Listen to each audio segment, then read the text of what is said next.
Hello बच्चों, नमस्कार। स्वागत है आपके अपने यूट्यूब चैनल एग्रोटेक स्टडी में और मैं हूं अरविंद यादव। बच्चों, एमपीपीईटी के प्रैक्टिस टेस्ट इस समय चल रहे हैं और लगभग आपके 14 प्रैक्टिस टेस्ट कंप्लीट हो चुके हैं और 15वां प्रैक्टिस टेस्ट ये आपकी स्क्रीन पर है। इससे पहले अगर आपने वीडियो नहीं देखे हैं, बाकी प्रैक्टिस टेस्ट नहीं लगाए हैं, तो वो ज़रूर आप लोग लगा लें। आपका क्रॉप एवं एनिमल हस्बेंड्री दोनों आपके बहुत अच्छे से दोनों सब्जेक्ट की आपकी प्रैक्टिस हो जाएगी। ठीक है ना। ये विशेष ध्यान रखें, अगर आपने पुराने वीडियो नहीं देखे तो उनको ज़रूर देख लें, आपको उनसे काफ़ी फ़ायदा होगा। ठीक है ना। और आप एक बात विशेष याद रखें, मैं बार बार एक ही चीज़ कह रहा हूँ कि पहले आप थ्योरी कंप्लीट कर लें और थ्योरी यदि कंप्लीट हो गई है तो ही प्रैक्टिस टेस्ट पर जाएं। अगर आपकी थ्योरी कंप्लीट नहीं है तो प्रैक्टिस टेस्ट से कुछ भी नहीं होने वाला, क्योंकि वहाँ पर प्रैक्टिस भूल जाते हैं हम लोग।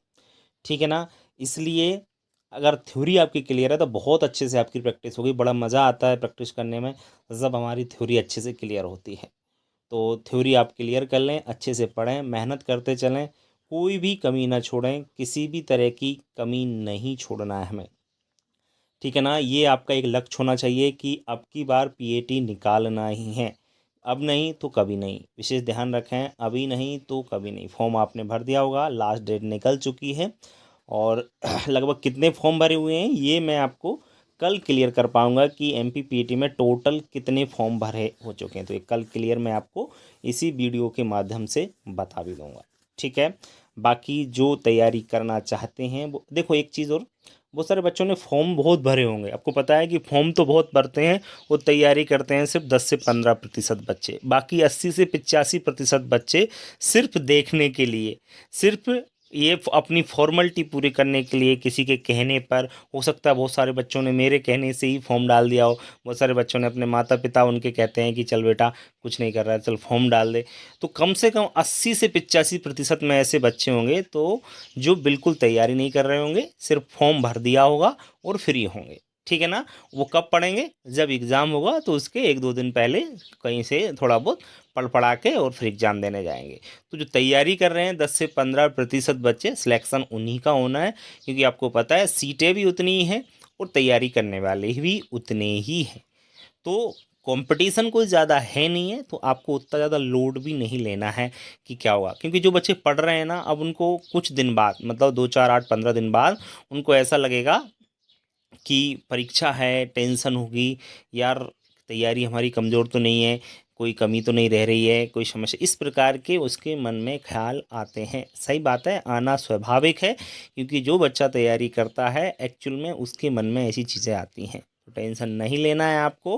ख्याल जैसे भी आए, मन में जैसा भी आए, पॉजिटिव रहें, कोशिशें करें कि बस ये पॉजिटिव रहे, हमारी तैयारी अच्छी है और सिलेक्शन हमारा हो जाएगा। तो पक्का व्यक्ति जैसा सोचता है वैसा ही होता है, ये मनोविज्ञान कहता है, साइकोलॉजी कहता है कि व्यक्ति जैसा सोचता है वैसे ही होता है। तो हमेशा कोई भी आपने कहीं भी सुना होगा, अच्छे अच्छे जो मोटिवेटर होते हैं यही कहते हैं कि पॉजिटिव रहिए। कारण क्या है? कारण यही है, उसका साइकोलॉजी फैक्ट यही है कि व्यक्ति जैसा सोचता है उसके साथ वैसा ही होता है। अगर आप सोचोगे मेरा सिलेक्शन होगा और आप अच्छे से पढ़ोगे तो बिल्कुल आपका सिलेक्शन होने के चांस बढ़ जाएंगे। ये मन में नहीं लाना है कि यदि सिलेक्शन नहीं हुआ तो क्या होगा, कैसा पेपर आया, कठिन आया तो क्या होगा, मुझे तो कुछ याद ही नहीं है, कैसे कर पाऊंगा। ठीक है ना। ये चीज़ें दिमाग में नहीं आना चाहिए। यदि आ रही हैं तो दूरी बनाए रखिए। अगर कोई मित्र है, कोई भी इस प्रकार की आपके सामने बात करता है तो उससे जितना हो सके दूरी बना लें। ठीक है।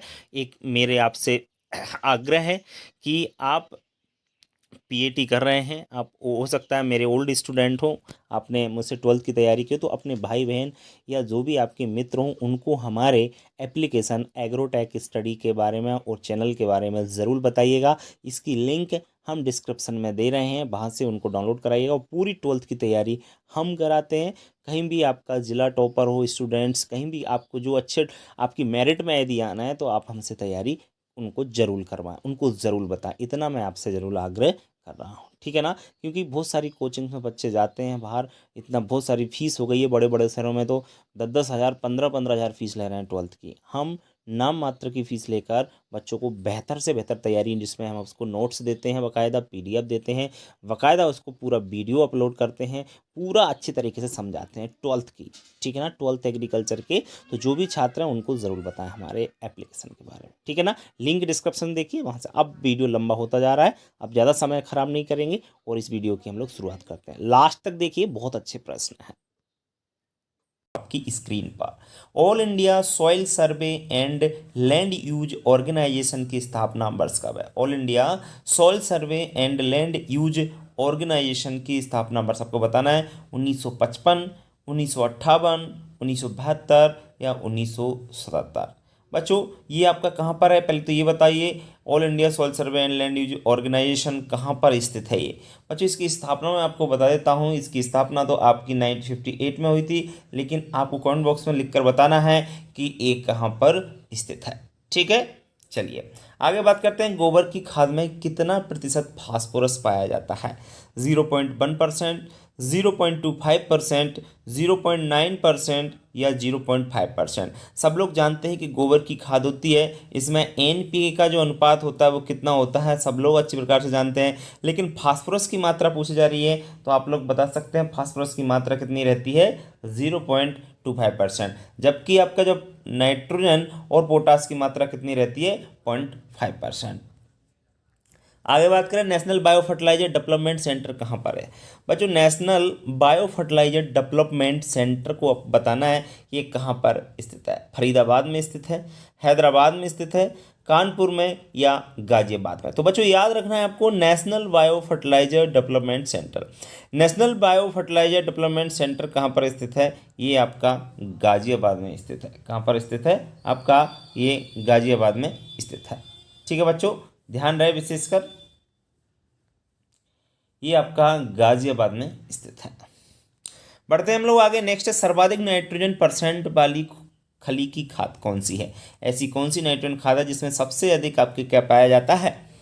नाइट्रोजन पाया जाता है। नीम की खली, महुआ की खली, मूंगफली की खली या सरसों की खली? तो याद रहे बच्चों, सर्वाधिक नाइट्रोजन प्रतिशत वाली जो खली है आपकी वो कौन सी है? तो बच्चों याद रखना चाहिए आपको, मूंगफली है। कौन सी है? मूंगफली की खली ऐसी होती है जिसमें नाइट्रोजन लगभग 7.9% पाया जाता है।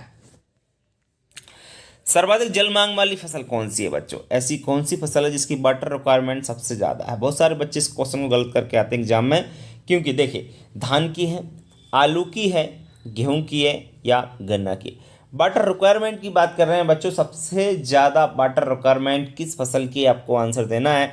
बच्चों याद रहे, सबसे ज़्यादा वाटर रिक्वायरमेंट होती है गन्ना की। बच्चे इसमें ज़्यादातर करे आते हैं धान। बच्चे सोचते हैं कि धान की फसल तो पानी में ही होती है, जल में ही होती है, तो सबसे ज़्यादा वाटर जल मांग उसकी होगी। नहीं बच्चों, उसकी प्रकृति है कि वो आपकी किस में होती है? पानी में होती है, लेकिन सबसे ज़्यादा पानी की ज़रूरत किसको पड़ती है? गन्ना को। ध्यान रखें, हाईएस्ट वाटर रिक्वायरमेंट आपकी शुगर कैन की होती है। कौन सा खरपतवार नाशी गेहूं के चौड़ी पत्ती वाले खरपतवारों को मारने के लिए प्रयोग किया जाता है? जी हाँ बच्चों, याद रखना है कौन सा खरपतवार है जो गेहूं की चौड़ी पत्ती वाले खरपतवारों को नष्ट करता है? 2,4-DTS, 2,4-DT, 2,4-5T या सभी असत्य हैं? तो याद रखें, आपको बताना है, वैसे ये क्वेश्चन आपको जवाब देना है कि बताइए बच्चों, आपका जो प्रश्न है, खरपतवार गेहूं की चौड़ी पत्ती वाले खरपतवार नष्ट करने के लिए कौन सा आपका प्रयोग खरपतवार नाशी उपयोग किया जाता है? आंसर होगा आपका 2,4-DT। फुल फॉर्म क्या है 2,4-D का? सब जानते होंगे आप लोग, बताइए आप लोग फुल फॉर्म क्या है? बच्चों आपको आंसर देना है 2,4-D का पूरा नाम क्या है, ठीक है? ये आपको कमेंट बॉक्स में लिखकर ही बताना होगा, ठीक है? नहीं मैं बता देता हूँ, लेकिन आप बता देना, ठीक है ना? मैं नहीं बताऊंगा क्योंकि आप कमेंट बॉक्स में लिख के मुझे बताएं 2,4-D का पूरा नाम है क्या है। सीता किसी किस्म है? गेहूँ, मक्का, चावल या जौ? सीता किसकी किस्म है? गेहूँ, मक्का, चावल या जौ? तो याद रखें, सीता जो महत्वपूर्ण वैरायटी है वो किसकी है बच्चों? ध्यान रहे, चावल की। किसकी है? चावल की।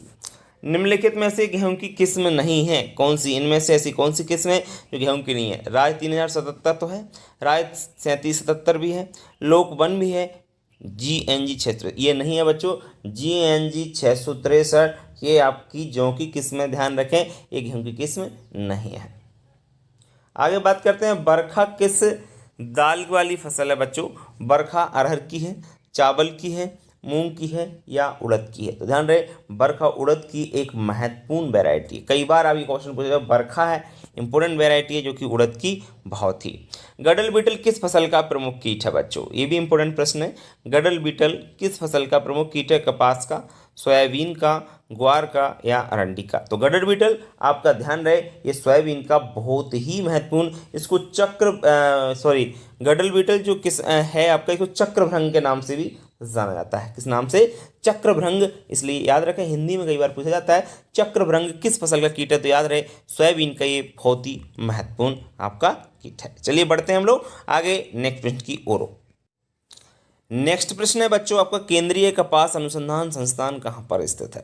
केंद्रीय सेंट्रल कॉटन रिसर्च इंस्टीट्यूट कहाँ पर स्थित है? पुणे, नागपुर, जयपुर या करनाल? तो बच्चों केंद्रीय कपास अनुसंधान संस्थान आपका कहाँ पर स्थित है, ये आपको बताना है, आंसर देना है। बच्चों बताइए कहाँ पर स्थित है? तो याद रहे ये आपका नागपुर में स्थित। केंद्रीय कपास अनुसंधान संस्थान की स्थापना कब हुई है, ये आपको कमेंट बॉक्स में लिखकर बताना है बच्चों। वरुणा किसकी वैरायटी है? वरुणा किसकी वैरायटी आपको बताना है, सरसों की है, तिल की है, सूरजमुखी की है, अरंडी का? बहुत ही इंपॉर्टेंट प्रश्न, कई बार आपके एग्जामों में पूछा गया है। कोई भी एग्रीकल्चर का कंपटीशन एग्जाम हो तो उसमें यह प्रश्न पूछा ही जाता है कि वरुणा किसकी वैरायटी है। तो याद रहे बच्चों, एक वरुणा होती है, दूसरी अरुणा भी होती है। बड़ा कन्फ्यूजन होता है, तो याद रहे मैं आपको कन्फ्यूजन दूर कर देता हूँ। वरुणा सरसों की किस्म है, अगर अरुणा लिखा था तो अरुणा अरंडी की किस्म है, ये आपको जरूर याद रखना है। सर्टिफाइड बीजों के थैलों पर किस रंग का टैग लगाया जाता है बच्चों? सर्टिफाइड जो सीड होते हैं, सर्टिफाइड बोलो तो प्रमाणित बीजों के थैले पर किस रंग का टैग लगाया जाता है? बच्चों इस प्रश्न को अभी आपके एग्रीकल्चर का जो सुपरवाइजर का एग्जाम हुआ था उसमें पूछा गया था। तो बच्चों आपको भी बताना है सर्टिफाइड बीजों के थैलों पर किस रंग का टैग लगाया जाता है? सफ़ेद रंग का, पीले रंग का, लाल रंग का या नीले रंग का? तो बच्चों याद रहे आपका सर्टिफाइड बीजों के थैलों पर नीला रंग का टैग लगाया जाता है। कैसे रंग का? नीला रंग का। आधार बीज पर सफेद रंग का टैग लगाया जाता है, ये भी आपको थोड़ा सा याद रखना है। ग्वार का उद्भव स्थान कहाँ है? ओरिजिन ऑफ ग्वार, ग्वार का आपको उत्पत्ति स्थान या उद्भव स्थान बताना है। तो चीन में है, बी है भारत में है, सी है ब्राज़ील में है, डी है दक्षिण अमेरिका? तो बच्चों याद रहे ग्वार का जो उद्भव स्थान है वो आपको ही बताना है, और ग्वार का उद्भव स्थान मैं आपको बता देता हूँ, इसका जो आंसर सही है वो होगा भारत। ग्वार का ओरिजिन कहाँ पर है आपका? भारत है। नेक्स्ट है आपका आइसोपाम। जी हाँ बच्चों, आइसोपाम योजना कब से प्रारंभ की गई? ISOPAM ये आपकी योजना है आइसोपाम। ये योजना कब शुरू की गई? 2001, 2000 से 2001, 2002 से 2003, 2004 से 5, 9 से 10? तो बच्चों आइसोपाम योजना शुरू की गई है, विशेष याद रखें 2004 से 2005 में। ओके, चलिए बात करते हैं आगे मृदा स्वास्थ्य कार्ड योजना। बहुत ही इंपॉर्टेंट प्रश्न। मृदा स्वास्थ्य कार्ड योजना भारत में किस वर्ष प्रारंभ की गई?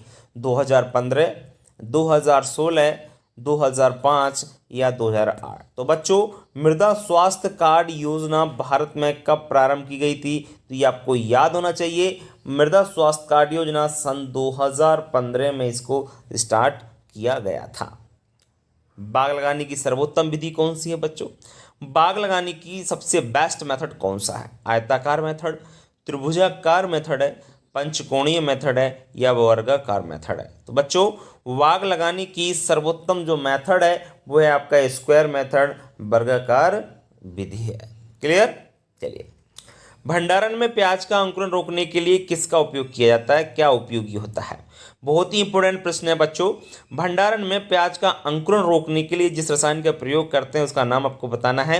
मैलिक हाइड्रेजाइड है। ये भी अभी एग्रीकल्चर सुपरवाइजर एग्जाम हुआ उसमें भी इस प्रश्न को पूछा गया। MPPAT के लिए बहुत ही इंपॉर्टेंट प्रश्न चल रहे हैं बच्चों, इसलिए आप लोग लास्ट तक जुड़े रहें और वीडियो को अंत तक देखें, क्योंकि जिससे पता चल सके किस प्रकार के क्वेश्चन आपके एग्जामों में पूछे जाते हैं। मैलिक हाइड्रेजाइड है, NAA है, 2,4-D है या सभी है? तो याद रहे भंडारण में प्याज का अंकुरण रोकने के लिए जिस रसायन का उपयोग किया जाता है वो रसायन का नाम है मैलिक हाइड्रेजाइड। कौन सा है? मैलिक हाइड्रेजाइड से हम भंडारण में प्याज का अंकुरण को रोक सकते हैं।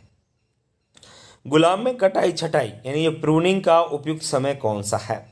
गुलाब में कटाई छटाई या प्रूनिंग का उपयुक्त समय कौन सा है? मार्च है, अक्टूबर है, जून का माह है या अगस्त माह है। तो बच्चों गुलाब में जो कटाई छटाई की जाती है, प्रूनिंग की जाती है ना, उसका सही समय क्या है आपको बताना है। और उसका सही समय मैं आपको बता देता हूँ, वो है आपका मार्च का महीना। मार्च के माह में हम गुलाब की कटाई छटाई या प्रून करते हैं। कैथली किस फसल की किस्म है? कैथली किस फसल की किस्म है? सीताफल की, अनार की, बेर की या बेल की? बच्चों कैथली किस फल की किस्म है? तो याद रहे कैथली जो वैरायटी है वो आपकी बेर की महत्वपूर्ण वैरायटी है। किसकी है? बेर की महत्वपूर्ण वैरायटी है। नेक्स्ट क्वेश्चन है, निम्नलिखित में से आम की कौन सी किस्म पछती है? लंगड़ा, दशहरी, आम्रपाली या चौसा? तो निम्नलिखित में से आम की कौन सी किस्म पछती है?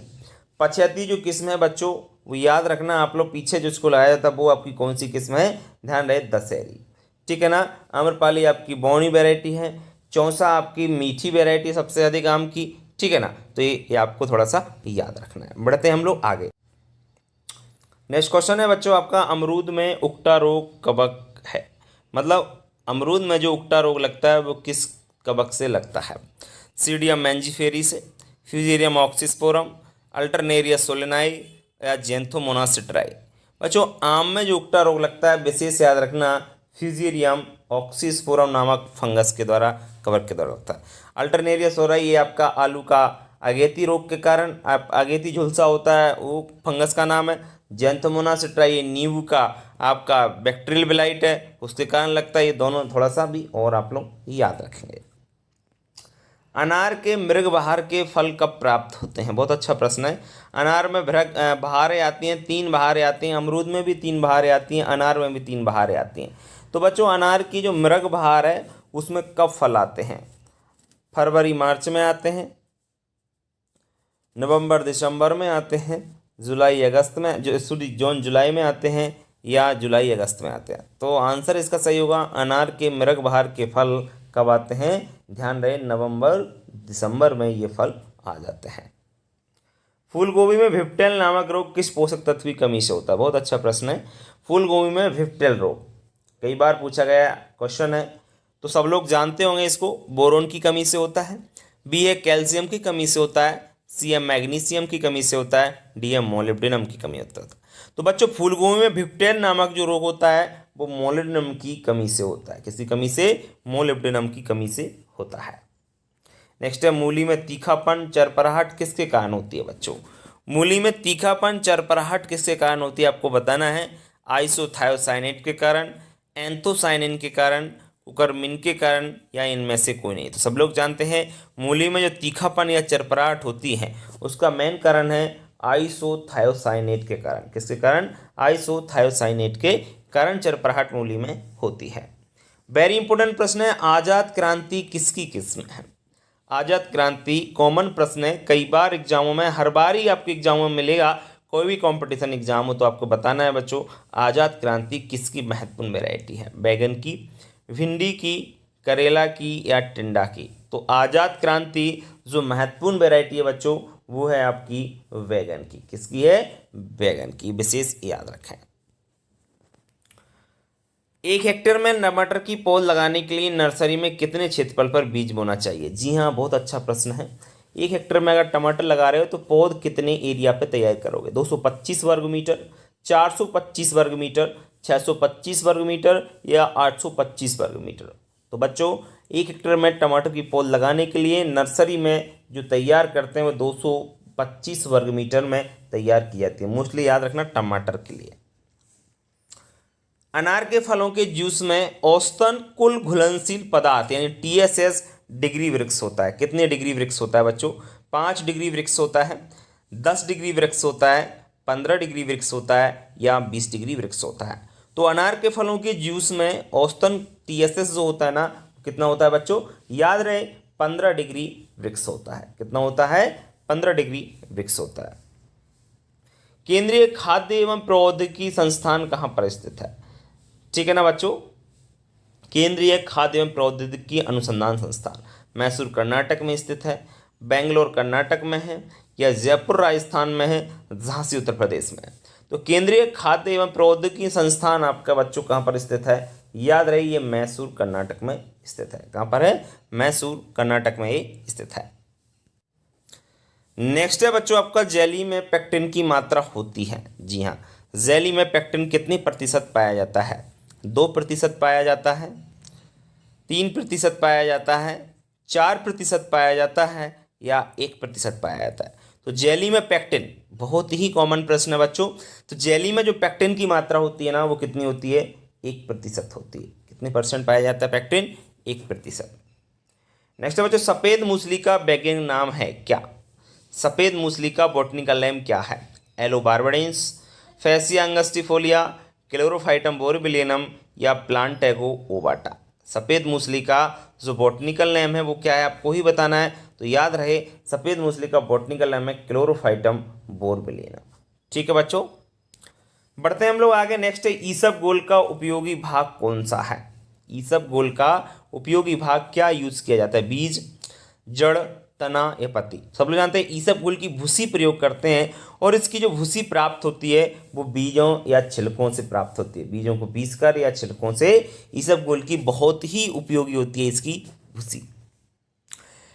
1 हेक्टेयर में गेंदे की खेती करने के लिए नर्सरी के लिए कितने बीज की आवश्यकता होती है? 1.5 किलोग्राम प्रति हेक्टेयर, 3.5 किलोग्राम, 4.5 किलोग्राम या 5.5 किलोग्राम? तो बच्चों 1 हेक्टेयर में गेंदे की खेती करने के लिए नर्सरी के बीजों की जो आवश्यकता पड़ती है गेंदे के बीजों की, वो कितना चाहिए? 1.5 किलोग्राम बीजों की आवश्यकता पड़ती है। केंद्रीय शुष्क क्षेत्र उद्यान के अनुसंधान केंद्र कहाँ स्थित है? बच्चों बहुत अच्छा प्रश्न है। केंद्रीय शुष्क क्षेत्र उद्यान के अनुसंधान संस्थान ये आपका कहाँ पर स्थित है? ये राजस्थान की बात कर रहे हैं तो ये जोधपुर में स्थित है। हिसार ललित किसकी किस्म है? ये इंपॉर्टेंट प्रश्न है बच्चों। हिसार ललित बैगन की है, टमाटर की है, मिर्च की है या भिंडी की है? तो हिसार ललित आपकी इंपॉर्टेंट वैरायटी है, जो कि आपकी मिर्च की एक महत्वपूर्ण वैरायटी है। जंतुओं को पालन पोषण देखभाल ब्रीडिंग व उपयोग का विज्ञान क्या कहलाता है? जंतुओं का पालन पोषण देखभाल ब्रीडिंग व उपयोग का विज्ञान क्या कहलाता है? एनोलॉजी कहलाता है, वेटनरी साइंस कहलाता है, एनिमल हस्बेंड्री कहलाता है या डेयरी साइंस कहलाता है? तो बच्चों विशेष याद रखें इस प्रश्न को, एनिमल हस्बेंड्री कहा जाता है। दूध उत्पादन बढ़ाने के लिए गाय को दिया जाता है क्या? को बताना है। दूध उत्पादन बढ़ाने के लिए गाय को क्या दिया जाता है? प्रोलैक्टिन दिया जाता है, सर्बिटॉल दिया जाता है, स्टेविस्टिरॉल दिया जाता है, एक गोनेडोट्रोपिन दिया जाता है? बच्चों दूध उत्पादन बढ़ाने के लिए गाय को दिया जाता है प्रोलैक्टिन। क्या दिया जाता है? प्रोलैक्टिन खिलाया जाता है। जर्सी गाय का मूल स्थान कहाँ पर है? हॉलैंड, जर्सी द्वीप समूह, पाकिस्तान या ऑस्ट्रेलिया? तो जर्सी गाय का मूल स्थान तो जनरली सब लोग जानते हैं, जर्सी द्वीप समूह, ये इंग्लैंड में स्थित है। सर्वाधिक वसा परसेंट वाली भैंस की नस्ल कौन सी है? हाईएस्ट फैट परसेंटेज किस नस्ल में पाया जाता है? तो सब जानते हैं, मुर्रा, भदावरी, जाफराबादी या महसाना? तो सर्वाधिक फैट परसेंट भदावरी नस्ल में पाया जाता है, लगभग 13%। और सर्वाधिक दूध कौन सी देती है? मुर्रा। सबसे सर्वाधिक भारी कौन सी है? जाफराबादी। और क्रॉस कौन सी है? मुर्रा और किसका? सुरती का, वो है महसाना। ठीक है, चलिए बढ़ते हैं हम लोग आगे। नेक्स्ट है बच्चों आपका प्रश्न, जेली में पेक्टिन की मात्रा कितनी होती है? तो जेली में जो पेक्टिन पाया जाता है वो कितना पाया जाता है बच्चों? 1% पाया जाता है। कितना प्रतिशत? 1% पाया जाता है। नेक्स्ट है, सफ़ेद मूसली का वैज्ञानिक नाम क्या है? तो सफ़ेद मूसली का वैज्ञानिक नाम क्या है आपको बताना है बच्चों। इसका आंसर क्या होगा? सफ़ेद मूसली का वैज्ञानिक नाम क्लोरोफाइटम बोरबिलियनम है। नेक्स्ट बात करते हैं, ईसबगोल का उपयोगी भाग क्या है? तो बीज है, जड़ है, तना है, पत्ती है? तो ईसबगोल का जो उपयोगी भाग है वो है बीज या छिलका। नेक्स्ट है आपका, 1 हेक्टेयर गेंदे की खेती करने के लिए नर्सरी के लिए कितने बीज की आवश्यकता होती है? जी हाँ बच्चों, 1 हेक्टेयर में गेंदे की खेती करने के लिए नर्सरी के कितने बीज की आवश्यकता होती है? तो 1.5 किलोग्राम। आगे बात करें हम लोग, केंद्रीय शुष्क क्षेत्र उद्यान के अनुसंधान संस्थान कहाँ पर है? तो आपका ये स्थित है। हिसार ललित किसकी किस्म? तो हिसार ललित आपकी बैगन की मिर्च की किस्म है। किसकी है ये? मिर्च की महत्वपूर्ण वैरायटी है।